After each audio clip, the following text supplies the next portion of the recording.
आज का टॉपिक है electric field lines. Electric field lines क्या होती हैं? तो electric field lines electric field का पिक्टोरियल रिप्रेजेंटेशन होता है।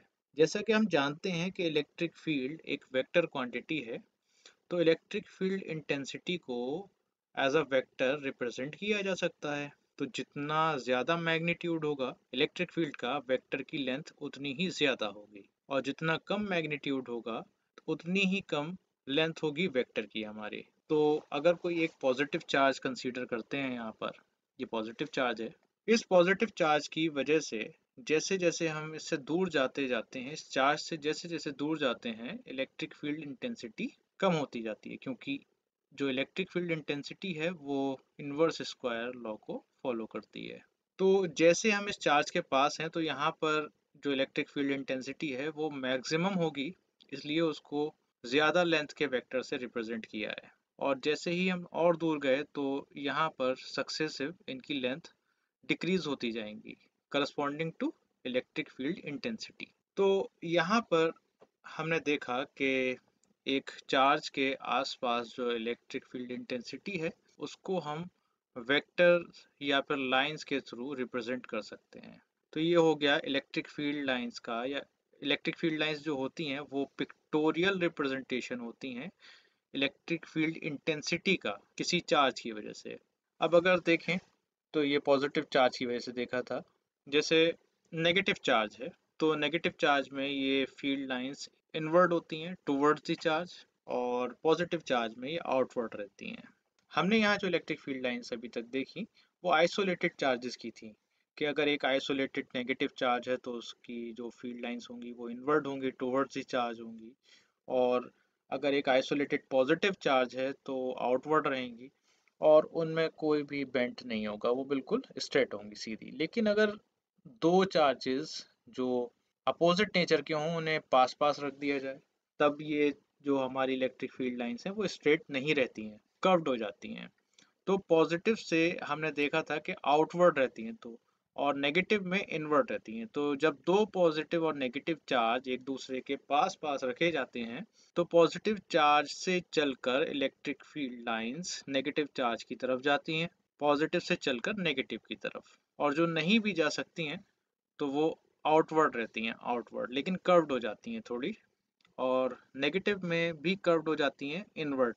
तो ओवरऑल अगर ये माना जाए, यहाँ पर ये जो लाइंस यहाँ पर कटी हुई हैं, ये कटी हुई नहीं है एक्चुअली, ये बहुत बड़ा डायग्राम हो जाएगा अगर इन्हें बनाएंगे, होती कर्व्ड ही है। इस तरीके से पॉजिटिव से चलकर नेगेटिव पर ख़त्म हो जाती हैं।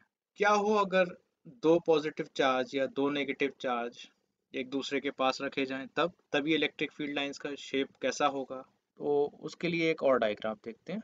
अगर ये पॉजिटिव चार्ज है तो ये जो फील्ड लाइंस हैं, लाइक चार्जेस की जो फील्ड लाइंस होती हैं, सेम अगर डायरेक्शन में जा रही हैं तो एक दूसरे को रिपेल करती हैं। क्या करती हैं? रिपेल करती हैं। तो जो डायग्राम है या फील्ड लाइंस हैं वो इस तरीके से हो जाएंगी, कर्व्ड हो जाएंगी, और बीच में कोई भी इलेक्ट्रिक फील्ड लाइन नहीं होगी। तो इसे नल पॉइंट कहेंगे, यहाँ पर कोई भी इलेक्ट्रिक फील्ड नहीं होगी।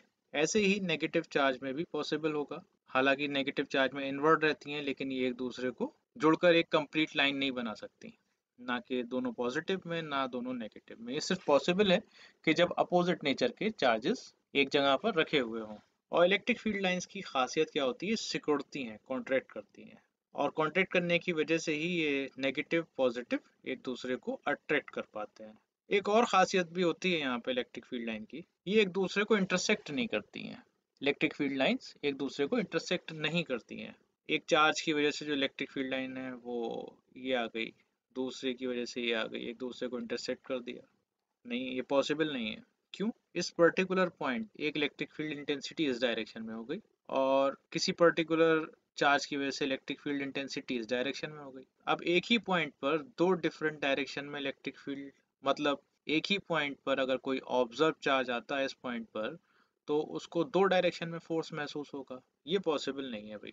तो इनका रिजल्टेंट पॉसिबल है, इनका रिजल्टेंट इस डायरेक्शन में होगा। तो ये जो फील्ड लाइंस अगर कट भी करेंगी तो उनकी जगह एक नई इलेक्ट्रिक फील्ड लाइन बन जाएगी, लेकिन आपस में एक दूसरे को इंटरसेक्ट करती हुई नहीं होंगी, कि ये वाली इलेक्ट्रिक फील्ड लाइन एक चार्ज की जा रही है, दूसरी इलेक्ट्रिक फील्ड लाइन दूसरे की जा रही है और एक दूसरे को कट करेंगे। ये पॉसिबल नहीं है, ऐसा नहीं हो पाएगा। तो हमने अभी तक क्या सीखा कि भाई इलेक्ट्रिक फील्ड लाइन जो होती हैं वो पॉजिटिव चार्ज से शुरू होकर नेगेटिव चार्ज पर ख़त्म हो जाती हैं। पॉजिटिव से शुरू होती हैं, नेगेटिव पर ख़त्म हो जाती हैं, एंड हो जाती हैं। और इलेक्ट्रिक फील्ड लाइंस एक दूसरे को इंटरसेक्ट नहीं करती हैं। और इलेक्ट्रिक फील्ड लाइंस लूप नहीं बनाती हैं कि ये पॉजिटिव की वजह से लूप हो गया, ये नेगेटिव की वजह से लूप हो गया, ये भी नहीं करती हैं। पॉजिटिव चार्ज से शुरू होंगी, नेगेटिव चार्ज पे ख़त्म हो जाएंगी, एक दूसरे को इंटरसेक्ट नहीं करेंगी और इलेक्ट्रिक फील्ड लाइंस कॉन्ट्रैक्ट कर सकती हैं, सिकुड़ जाती हैं। ये पॉसिबल है, लेकिन इंटरसेक्ट नहीं करती हैं।